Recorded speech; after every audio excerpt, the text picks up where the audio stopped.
রামাদান মোবারক। সবাই কেমন আছেন? আমরাও আলহামদুলিল্লাহ ভালো আছি। আজকে রবিবার 1 মার্চ, সবাই একসাথে ইফতারি করব। তাই নিজেদের পছন্দের কিছু রান্নাবান্না আজকে করেছি, সেটাই আজকে আপনাদের সাথে ভাগ করে নেব। তো আজকে কি ইফতারিতে থাকছে চলুন দেখি। ইফতারিতে তৈরি হচ্ছে লুচি। প্রথমে ভেবেছিলাম ছোলার ডাল করবো লুচির সঙ্গে, তাই এই যে ছোলার ডালও ভিজিয়েছিলাম। কিন্তু জুলিয়াসের ইচ্ছে হাবড়া স্টেশনে যে কচুরির সাথে যে তরকারিটা পাওয়া যায় সেই তরকারিটা আজকে খাওয়ার। তো আমাকে জিজ্ঞাসা করলো, তুমি কি বানাতে পারবে? আমি বললাম চেষ্টা করে দেখতে পারি।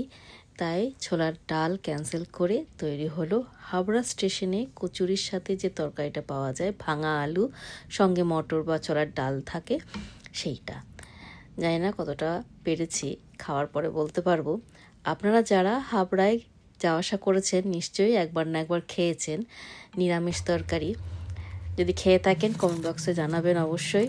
সঙ্গে আছে বাড়ি বানানো ভেজিটেবল চপ,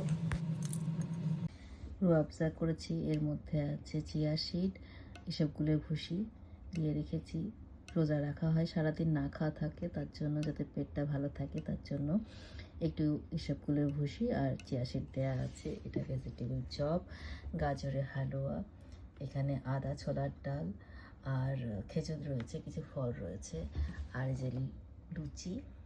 আর এটা হচ্ছে হাবড়ায় যারা যারা খেয়েছেন তারা তরকারিটা দেখলেই বুঝতে পারবেন, হাবড়া স্টেশনে যে লুচি তরকারি বিক্রি হয় সেইটাই করার চেষ্টা করেছি।